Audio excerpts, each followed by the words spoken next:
Di pinggir jalan yang ramai, Mas Kardi tengah sibuk dengan rutinitas harian sebagai penjual gorengan. Ditemani gerobak sederhana dengan ember adonan dan beberapa toples plastik untuk menyimpan uang kembalian, ia memulai harinya seperti biasa. Suara lalu lintas dan aroma minyak panas menjadi sahabat setianya dalam menjalankan usaha kecil ini. Sekitar pukul 5 sore, Mas Kardi menepi ke warung rokok terdekat sambil membawa beberapa uang lembaran.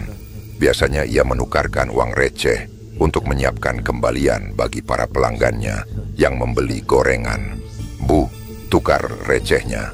"Ya," pintanya sambil menyodorkan beberapa lembar uang 50 ribuan dan segenggam uang 20 ribuan. Si pemilik warung, Bu Rini, sudah biasa melayani permintaan Mas Kardi ini. Mereka bahkan sering bercanda tentang keuntungan yang tak seberapa. Dengan uang kembalian yang sudah disiapkan, Mas Kardi kembali ke gerobaknya. Ia mulai mengiris tempe dengan telaten. Potongan demi potongan ditempatkan dalam sebuah wadah. Wajahnya tampak serius saat mengiris. Setiap irisan tempe dibuat seragam agar matang sempurna saat digoreng. "Tempe enak kalau irisannya pas," gumamnya, membayangkan gorengan renyah yang nanti akan menggoda selera. Setelah tempe siap, Mas Kardi beralih ke adonan. Ia menuang tepung, air, dan sedikit bumbu ke dalam ember adonan. Tangannya cekatan mengaduk hingga semua bahan tercampur rata, menghasilkan tekstur yang kental dan halus. Dengan cekatan, ia mencelupkan potongan tempe ke dalam adonan, memastikan setiap bagian tertutup sempurna. Gerobaknya mulai mengeluarkan aroma khas gorengan saat ia memasukkan tempe berbalut adonan ke dalam minyak panas. Satu persatu potongan tempe berwarna keemasan muncul ke permukaan minyak, mengeluarkan bunyi gemerisik yang menenangkan bagi Mas Kardi, tanda bahwa usahanya berjalan lancar. Sambil menunggu gorengan matang, sesekali ia mengamati jalan, melihat siapa yang akan jadi pelanggan pertama sore itu. Tak lama kemudian, pelanggan mulai berdatangan. Seorang ibu dengan anak kecil di sebelahnya menghampiri gerobak Mas Kardi. "Mas, gorengannya 2.000, ya?" pinta sang ibu sambil menunjuk tahu, isi, dan tempe goreng. Mas Kardi dengan senyum ramah segera menyiapkan pesanan, lalu mengemasnya dalam kertas minyak. "Ini Bu, silakan," katanya sambil memberikan kembalian dari uang 10.000 yang diberikan ibu itu. Seiring malam yang semakin larut, pelanggan semakin ramai. Ada yang datang dalam rombongan kecil, ada pula yang membeli untuk dibawa pulang. Mas Kardi melayani dengan sabar, tetap tersenyum, meskipun tangannya harus bekerja cepat meracik dan mengemas gorengan. Terkadang, ia harus menjelaskan bahan-bahan gorengan yang ia jual, terutama pada pelanggan yang ingin tahu bumbu rahasianya. Namun Mas Kardi hanya tersenyum dan berkata, "Ah, cuma bumbu biasa kok, Bu, Pak." Pukul 9 malam hampir tiba, namun pelanggan masih saja datang. Meskipun lelah, Mas Kardi tetap bersemangat melayani setiap orang. Bagi Mas Kardi, kebahagiaan pelanggan adalah prioritasnya. Sebelum benar-benar selesai malam itu, ia memastikan setiap pengunjung mendapatkan kembalian dan gorengan yang masih hangat. Di balik kesederhanaannya, Mas Kardi merasa puas, meskipun hari itu belum berakhir. Setelah jam menunjukkan pukul 9 malam, Mas Kardi mulai bersiap-siap menutup dagangannya. Ia memasukkan sisa gorengan ke dalam kantong plastik, membersihkan alat-alat masak, dan memastikan uang hasil jualannya tersimpan dengan rapi. Setelah semuanya beres, ia menutup gerobaknya dengan terpal dan menguncinya, memastikan segala sesuatu aman. Pukul 10 malam, Mas Kardi mulai berjalan pulang dengan membawa kantong berisi peralatan dan bahan yang perlu ia siapkan lagi keesokan harinya. Di seberang jalan, warung rokok milik Bu Rini tetap buka. Seperti biasa melayani para pembeli hingga larut malam. Malam itu udara sedikit lebih dingin dari biasanya, dan suasana di sekitar jalanan mulai sepi. Lampu jalan redup, hanya menyisakan bayangan samar yang memanjang di permukaan jalan. Sementara suara kendaraan mulai jarang terdengar. Menjelang tengah malam, Bu Rini duduk di bangku kayu di dalam warungnya, menghadap langsung ke arah gerobak Mas Kardi yang sudah tertutup. Sambil merapikan uang receh hasil jualannya, pandangannya secara tak sengaja tertuju ke arah gerobak gorengan tersebut. Awalnya, ia tak terlalu memperhatikan, tetapi entah mengapa, tiba-tiba matanya menangkap sesuatu yang janggal. Di balik bayangan yang gelap di dekat gerobak itu, terlihat sosok hitam berdiri diam, seolah sedang mengamati gerobak Mas Kardi. Sosok itu tidak bergerak, hanya berdiri kaku dengan postur tubuh yang tak biasa. Meski samar, Bu Rini dapat merasakan ada sesuatu yang berbeda dari sosok itu. Tidak tampak seperti manusia biasa. Rasa penasaran mulai menguasai dirinya, dan ia terus menatap sosok tersebut dengan cemas dan penuh tanya.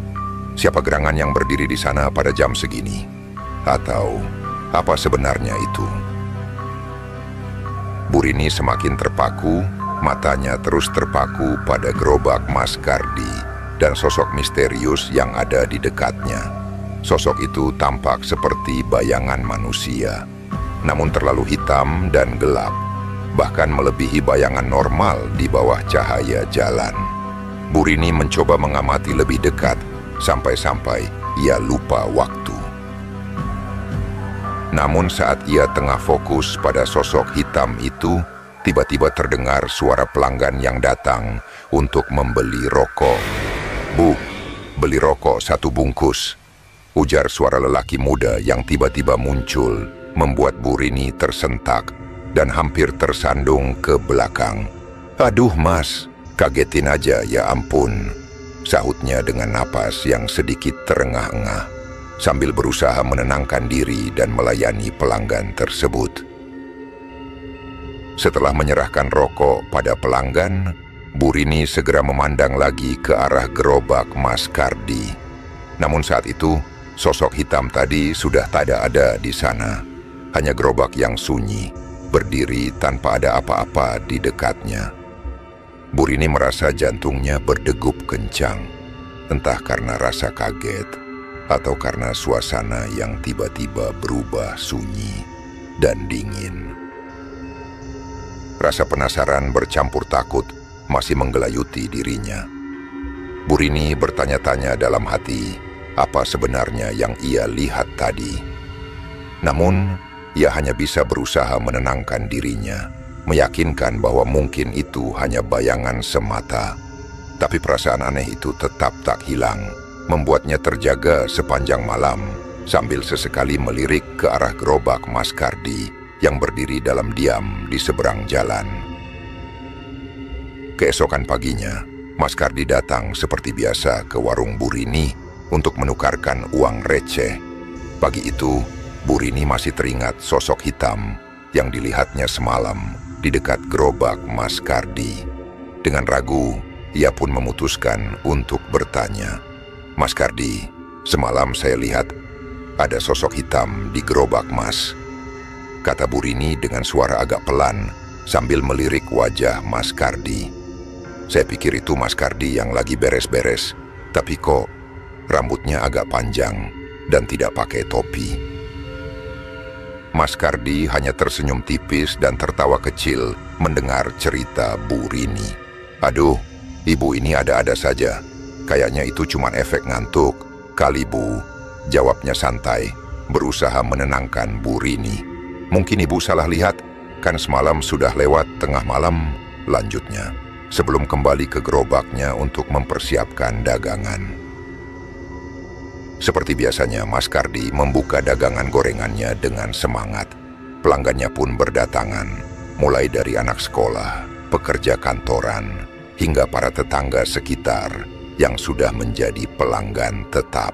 Aroma tempe goreng, tahu isi, dan bakwan memenuhi udara sore itu, menarik banyak orang untuk mampir. Hingga menjelang malam, gerobak Mas Kardi tak pernah sepi pembeli. Ketika jam menunjukkan pukul 9 malam, Mas Kardi mulai berkemas dan menutup gerobaknya seperti biasa. Ia mengunci gerobak dan mengikat terpalnya rapat-rapat. Setelah semua selesai, ia pulang ke rumah, meninggalkan gerobak di tempatnya biasa berjualan, persis di seberang warung Bu Rini. Saat malam semakin larut, tepat sekitar pukul 12, seorang pemuda yang baru saja pulang dari kerja malam menghampiri warung Bu Rini untuk membeli kopi. Saat melewati gerobak Mas Kardi yang tertutup terpal, si pemuda tiba-tiba mendengar suara gemerisik yang berasal dari dalam gerobak. Ia berhenti sejenak dan menoleh ke arah gerobak, berusaha memastikan suara aneh itu. Setelah beberapa saat, rasa penasaran semakin besar, sehingga ia langsung menuju warung Bu Rini untuk memberitahu, "Bu, saya tadi dengar suara gemerisik dari gerobak gorengan Mas Kardi.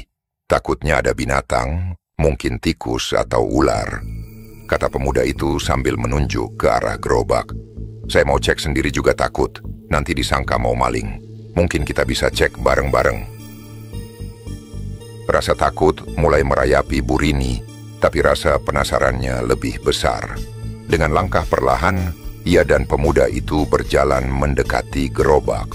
Saat mereka berdiri di dekatnya, suara gemerisik itu semakin jelas. Terdengar seperti ada sesuatu yang bergerak di dalam gerobak, menciptakan bunyi yang nyaring di tengah keheningan malam. Dengan tangan gemetar, Bu Rini memberanikan diri menarik sedikit ujung terpal gerobak Mas Kardi. Saat ia membuka penutup terpal, pandangannya langsung terhenti pada pemandangan yang tak pernah ia bayangkan sebelumnya. Di dalam gerobak, tampak sosok kepala buntung dengan rambut ikal yang berantakan, mata melotot tajam, dan mulut yang dipenuhi liur. Kepala itu tampak rakus, mengunyah sisa-sisa gorengan yang ada di dalam gerobak. Setiap gigitan mengeluarkan bunyi berdecak, dan matanya yang melotot sesekali berputar ke arah mereka, seolah sadar bahwa ada yang mengintip. Rasa ngeri menyelimuti Bu Rini. Dengan napas tercekat dan tubuh bergetar hebat, ia segera menutup terpal gerobak dan mundur perlahan. Wajahnya pucat pasi, dan ia segera menatap pemuda di sebelahnya yang juga tampak ketakutan.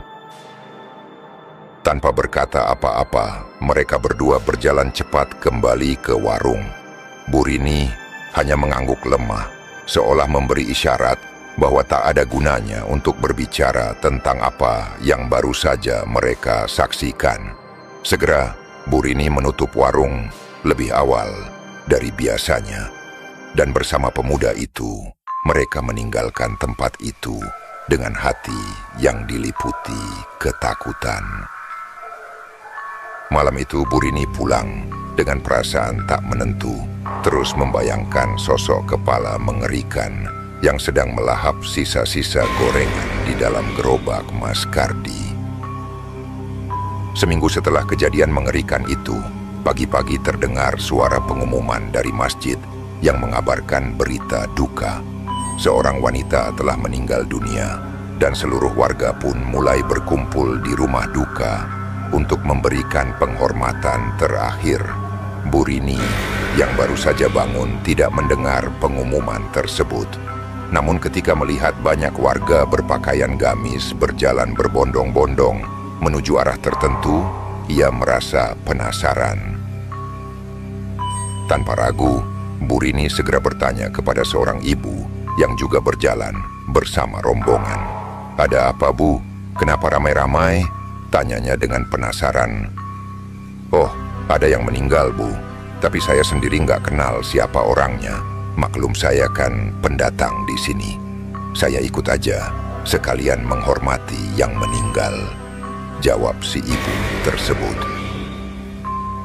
Mendengar itu, Burini pun bergegas kembali ke rumahnya, mengganti pakaian, dan ikut dengan rombongan itu. Perasaannya bercampur antara ingin tahu dan sedih, seperti ada sesuatu yang terasa tak biasa dalam pikirannya. Sesampainya di gang yang dituju, Burini mulai merasa tak nyaman, karena arah yang dituju semakin dekat ke rumah Mas Kardi. Sambil bergumam dalam hati, Burini memperhatikan gang tersebut. Ini kan gangnya Mas Kardi. Jangan-jangan, pikirnya. Semakin ia melangkah, semakin ia yakin bahwa berita duka itu berasal dari rumah Mas Kardi. Ternyata benar saja. Rumah Mas Kardi dipenuhi orang-orang yang datang melayat. Warga sudah ramai berkumpul, sebagian besar menunduk dengan wajah muram. Burini berusaha menenangkan hatinya, tapi kagetnya tak tertahan saat melihat jenazah yang terbujur kaku di ruang tengah rumah itu adalah istri Mas Kardi.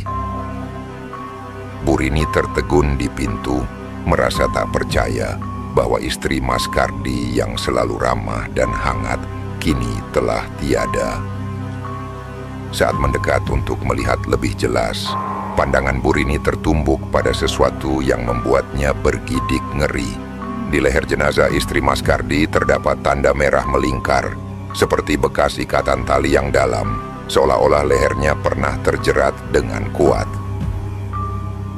Merinding, Burini berusaha menenangkan diri, namun bayangan kepala buntung yang ia lihat seminggu sebelumnya kembali muncul dalam benaknya. Pikirannya berputar, bertanya-tanya apakah ada hubungan antara sosok kepala yang memakan gorengan dan kematian istri Mas Kardi. Setelah beberapa saat mengikuti proses pemakaman, Burini memutuskan untuk segera pulang dan membuka warung seperti biasa. Di dalam hatinya ia terus dibayangi perasaan ganjil dan takut.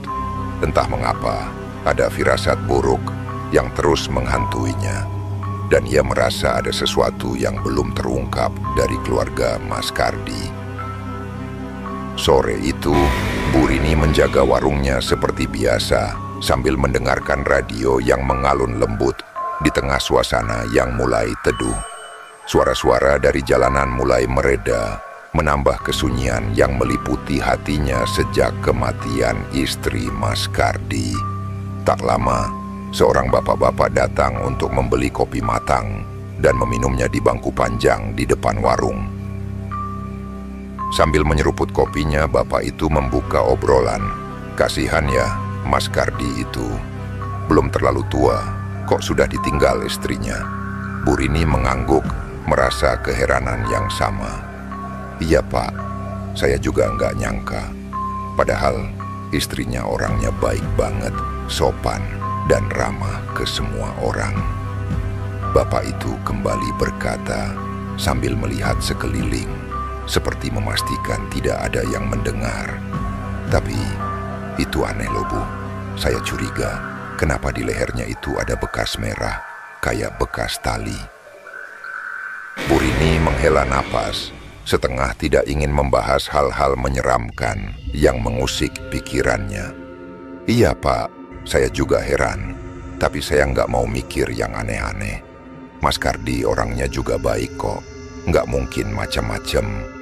Jawabnya hati-hati. Obrolan mereka berlanjut, berbagi keprihatinan tanpa bisa menemukan jawaban pasti. Setelah setengah jam, bapak itu membayar kopinya dan pamit pulang. Tak lama kemudian, seorang pemuda datang.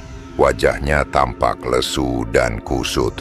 Pemuda itu adalah Lutfi, keponakan dari almarhumah istri Mas Kardi, yang tampak murung sejak kepergian bibinya. Melihat Lutfi duduk diam, Burini mencoba menghangatkan suasana, berkata lembut, "Yang sabar ya Lutfi. Semua manusia pasti akan kembali pada Sang Pencipta." Lutfi tidak langsung menjawab. Ia menatap ke arah jalanan yang sepi. Kemudian dengan suara pelan, ia berkata, "Saya murung Bu, bukan cuma karena ditinggal mati, tapi karena kejadiannya aneh. Lutfi menelan ludah, lalu melanjutkan, "Malam sebelum Bibi meninggal, saya ngopi di depan rumah. Terus, tiba-tiba saya dengar suara jeritan ketakutan dari rumah Mas Kardi." Mendengar itu, Bu Rini terdiam. Perasaannya mulai tak tenang, namun ia tak ingin memotong cerita Lutfi. Waktu itu, Lutfi melanjutkan dengan suara lirih, "Mas Kardi nggak ada di rumah." Kami sekeluarga langsung heboh. Ayah sampai berpikir mungkin ada perampokan. Ayah saya bersama beberapa warga mendobrak pintu rumahnya. Tapi, begitu masuk, kami semua kaget luar biasa. Bibi saya sudah nggak bernyawa di ruang tamu. Di lehernya ada bekas merah, Bu, kayak bekas jeratan tali. Bu Rini merasa tubuhnya dingin mendengar cerita itu. Ingatannya langsung melayang ke sosok kepala buntung yang ia lihat di gerobak Mas Kardi. Mungkinkah ada hubungan antara sosok mengerikan itu dengan kematian misterius istri Mas Kardi? Keluarga kami juga masih bertanya-tanya, Bu, apa yang sebenarnya terjadi sama bibi saya? Lanjut Lutfi, suaranya bergetar. Ayah saya sampai minta bantuan Pak Ustadz Soni, biar lebih tenang dan semoga ada jawaban. Bu Rini hanya mengangguk pelan, berusaha menunjukkan simpati, meskipun di dalam hatinya berbagai pertanyaan terus berkecamuk. Ia merasa bahwa ada sesuatu yang ganjil dan gelap menyelimuti kejadian ini, tapi ia tahu lebih baik untuk tidak ikut campur terlalu dalam. Setelah beberapa saat, Lutfi berpamitan, meninggalkan Bu Rini dengan pikiran yang semakin kalut. Ia menatap kosong ke jalanan yang mulai gelap, merasakan hawa dingin merayap di warungnya. Meski ia ingin membuang jauh-jauh bayangan mengerikan itu, bayangan kepala buntung di gerobak Mas Kardi dan bekas jeratan di leher almarhumah istri Mas Kardi terus menghantuinya. Malam itu, suasana terasa lebih mencekam bagi Bu Rini. Sepulang dari rumah duka, pikirannya terus dihantui oleh pertemuan singkat dengan sosok yang mirip istri Mas Kardi di gang sempit menuju rumah duka. Wajah pucat, mata kosong, dan aura penuh kesedihan dari sosok itu tak mudah dilupakan. Bayangan itu bahkan masih membekas ketika Bu Rini tiba di warungnya dan memulai rutinitas melayani pelanggan. Seiring malam yang semakin larut, warungnya justru lebih ramai dari biasanya. Beberapa pemotor yang lewat singgah memesan kopi dan mie instan sambil bersantai di warungnya. Waktu terasa cepat berlalu hingga tak disadari, jam sudah menunjukkan pukul 1 dini hari, jauh lebih lama dari jam tutup biasanya. Saat warungnya akhirnya mulai lengang, Bu Rini menghela napas lega, bersiap untuk berkemas dan menutup warung. Namun, ketika ia merapikan barang-barang terakhir dan hendak memasang gembok di pintu, matanya terpaku pada gerobak gorengan Mas Kardi di seberang jalan. Lagi-lagi, sosok hitam yang sama muncul di sana. Kali ini, sosok itu lebih jelas terlihat. Dan yang membuat Bu Rini hampir terjatuh karena ketakutan, sosok itu seolah sedang sibuk melakukan kegiatan menggoreng, seolah-olah mengulang rutinitas Mas Kardi yang biasa dilakukan setiap malam. Sosok kepala buntung itu menunduk dengan rambut panjang terurai berantakan, wajahnya tampak jelas penuh darah dan luka. Wajah yang ia lihat malam itu tak lain adalah sosok mengerikan yang pernah ia temui di balik terpal gerobak Mas Kardi. Bu Rini segera menutup mulutnya dengan tangan, menahan jerit ketakutan yang ingin lepas. Tubuhnya bergetar tak terkendali. Tanpa pikir panjang, ia berbalik dan berjalan cepat, nyaris berlari menuju rumahnya. Sepanjang perjalanan pulang, perasaan takut terus menyelimuti hatinya. Bayangan wajah menyeramkan itu seakan masih menempel di pelupuk matanya. Bu Rini semakin yakin ada sesuatu yang tak beres di balik gerobak gorengan itu. Namun ia tak tahu harus berbuat apa. Keesokan harinya dengan rasa cemas yang masih membekas, Bu Rini memutuskan untuk mengubah jadwal buka warungnya. Kini ia hanya berjualan hingga sore hari, berharap tak perlu lagi menyaksikan hal-hal aneh itu di malam hari. Namun beberapa pelanggan mulai bertanya-tanya, heran dengan keputusan Bu Rini yang kini menutup warung lebih awal. Mereka yang penasaran bertanya, namun Bu Rini hanya menjawab sekenanya, mengatakan bahwa ia ingin lebih banyak beristirahat karena mulai sering merasa lelah.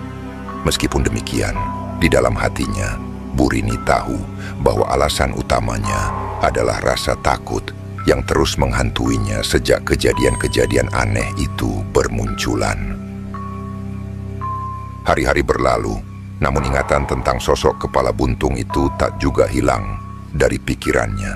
Setiap kali melihat gerobak Mas Kardi dari kejauhan, ia merasa bulu kuduknya meremang. Keinginan untuk berbicara kepada Mas Kardi pun muncul.